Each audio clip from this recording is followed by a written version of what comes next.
Улуттук биринчи каналдын эфирин телегүзөт программасы улантат. Студияда мен Самат Асипов. Саламатсыздарбы?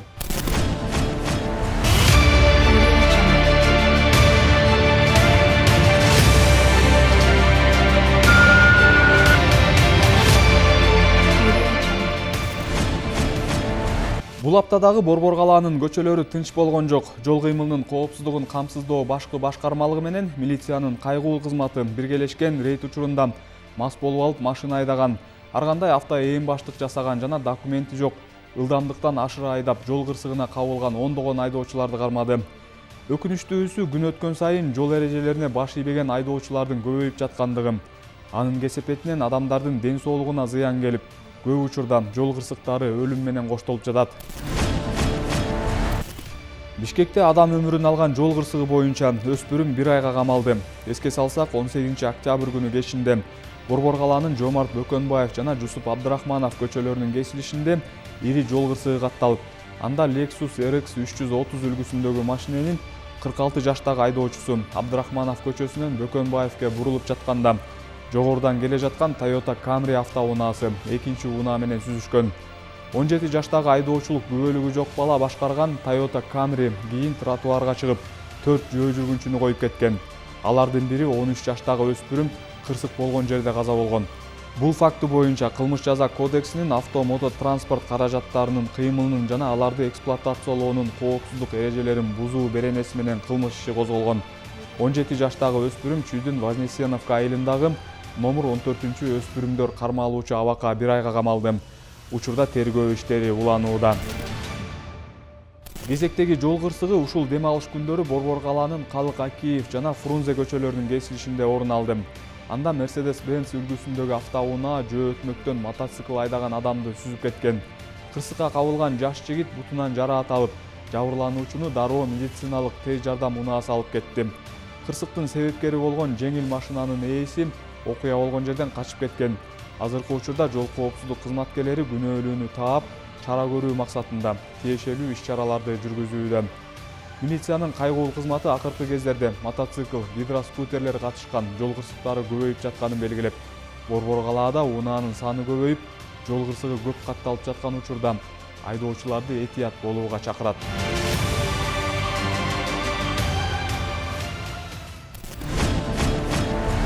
Бул арада Борбор калаада электросамокат тепкендердин катышуусундагы кырсыктар көп катталып жатканын жол кыймылынын коопсуздугун камсыздоо башкы башкармалыгы билдирүүдө. 18 октябрда милициянын кайгылуу кызмат башкармалыгынын кызматкерлеринен башынан жаракат алган кыз жардам сурап кайрылган. Жабыркаган кыздын айтымында ал Совет көчөсү менен ылдый электросамокат айдап бара жатып, башкарууну жоготуп жыгылып, башынан жаракат алган. Кайгылуу кызматкерлер дароо аракет кылып, жабырлануучуну жакынкы медициналык жайга жеткирүү аркылуу тийиштүү медициналык жардам көрсөтүлүшүн камсыз кылышкан. Учурда бул өңдүү кырсыктарды алдын алуу боюнча иш-чаралар күчөтүлдү. Ал эми милициянын кайгылуу кызмат башкармалыгы жарандарды жеке мобилдүүлүк каражаттарын, электросамокаттарды, гидроскутерлерди жана велосипедтерди колдонууда жол кыймылынын эрежелерин так сактоого чакырат. Жолго чыгаар алдында коргоочу шлем кийүү жана айрыкча унаалар жүргөн тилкелерде этият болуусу зарыл. 18-10-2025-жылы Советский көчөсүндө аттуу жаран самокат тебип башынан жаракат алган. Жардам сурап кайрылуусунун негизинде биз аталган жаранды республикалык больницага напарник менен жеткирип жатабыз.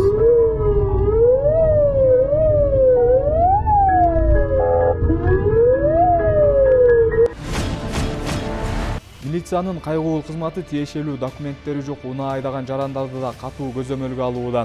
Бул жолку рейдте дагы унаага жана айдоочулук күбөлүгү жок машина айдаган ондогон айдоочулар колго түштү. Маселен, мынабу сиздер көрүп жаткан унааны милициянын кайгылуу кызмат башкармалыгы Борбор калаанын көчөлөрүнүн биринен токтоткон. Текшере келгенде айдоочу машинаны айдоочулук күбөлүгү жок башкарып жүргөн. Андыктан унаа ээсине тиешелүү протокол толтурулуп, автоунаасы атайын айып короо жайына токтотулду. Жол коопсуздук кызматкерлеринин айтымында, бул айдоочу буга чейин да жол эрежесин бузгандыгы үчүн жоопкерчиликке тартылган. Мыйзам чейинде болбойт да, урматтуу айдоочу. Биз сизге канча айтабыз, автоунаа айдабаңыз деп. Бир гана эмес, көп жол айып короо кирип чыктыңыз, туурабы? Канча жол штраф төлөдүңүз? Анын үстүнө мас абалында да кармалып көрдүңүз. Болбойбу? Мыйзам баарыбызга бирдей да. Туурабы? Анан кийин сиздин айдоочулук көлүгүңүз жок. Эмне үчүн машина айдап жүрөсүз? Жок, буга чейин да канча кармалдыңыз. Кайра эле өзүңүздүн айдаңызды интернетке чыгарасыз. Неге айдап Айдоочулук көлүгүңүз жок, айдап жүрөсүз да сизче. айтпадым го, мына айтып просто кыз зат болчу, мен түшүндүрүп атпайм. Түшүнүрөт. Азыр айып куроо келет автоунааңыз. Мени хорошо. Сиз такси чыккансыздарбы?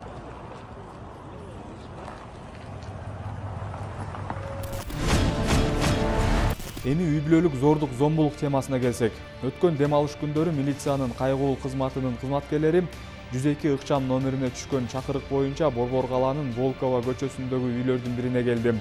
Бул жерде бир үй бүлөдө ызы чуу болуп, тегерек чектегилерге да тынчтык бербей жатышкан. Милиция окуя боюнча тиешелүү тараптардын түшүндүрмөсүн алып, аны менен бирге үй бүлө мүчөлөрүнө түшүндүрүү иштерин жүргүздү. Негизи буга чейин үй бүлөлүк зомбулуктан сактоо жана коргоо жөнүндө мыйзамга өзгөртүүлөр киргизилип, документке президент Садыр Жапаров кол койгон. Мыйзамдын максаты аялдарга жана жаш балдарга карата зомбулукту жоюу болуп саналат. Учурда мындай кылмыштарга шектелип же жоопко тартылгандардын жүрүм-турумун электрондук билерик жана уюлдук тиркемелер аркылуу көзөмөлдөө эрежеси ишке ашырылууда. Милицияга салып берип атсаң, мына убактымды алып баарым. И так мен жалдама работа иштейм. Эч кандай официальный жумушум жок.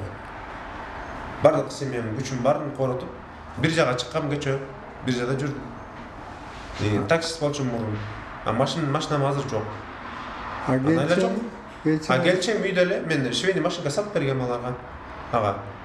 Бирок азыр тилекке каршы жумуш жок да, чөтө иштебей эле жүрөт. Мен бардык күчүм барын семьям деп, үй бүлөм деп жүргөн адаммын. Анан болбош нерсеге мен же зомбулук көргөзбөсөм билбейм. Мага аябай өкүнүчтүү, мага аябай катуу тийди. Жабырката турган моралдык, психический жабыркатты. Анан мен эмеге барам. Ажырашууга барышым керек болду. Ажырашууга мен даярмын уже жасканга. Спирттик ичимдик ичкенине байланыштуу үйгө кирип жатып алган, эшиктин ичинен кулптап коюп, алар үйүнө кире алган эмес.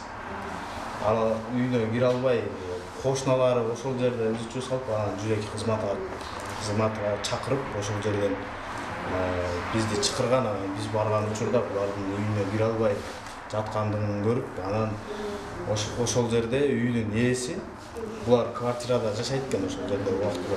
Жаңы эле келиптир. Үйдүн ээси кошунанын үйүнөн ошол заборунан секирип кирип, анан үйдүн ичине кирип эшикти ачып берген. Кирген учурда эки кичинекей балдар бар экен, алар эшиктин оозунда калган. Анан кийин биз кирген учурда байкем уктап жаткан экен. Ошол боюнча азыр. Саат канчаларда? Саат 9-дар чамасында. Бишкек шаарындагы дарыканалардын биринде синтетикалык баңгизаттын өзгөчө ири өлчөмдө сатуу менен алектенген аял кармалды. Укук коргоо органдарына буга чейин дарыкананын сатуучусу узак убакыттан бери баңгизат сатуу менен алектенип жүргөндүгү тууралуу ыкчам маалымат келип түшкөн. Аталган факты боюнча Кыргыз Республикасынын Кылмыш жаза кодексинин 282 беренесинде каралган кылмыштын белгилери боюнча кылмыш иши козголду. Ыкчам тергөө иштеринин натыйжасында Ички иштер министрлигинин баңгизаттарды мыйзамсыз жүгүртүүгө каршы күрөшүү кызматынын кызматкерлери шектүүнү таңгактоо менен сатуу максатында баңгизаттын ири көлөмүн алып жаткан жеринен кармашкан. Соттук химиялык экспертизанын корутундусуна ылайык алынган зат синтетикалык баңгизат болуп саналат. Учурда бул кылмыштарга тиешеси бар башка жактарды аныктоо боюнча иш-чаралар жүргүзүлүүдө.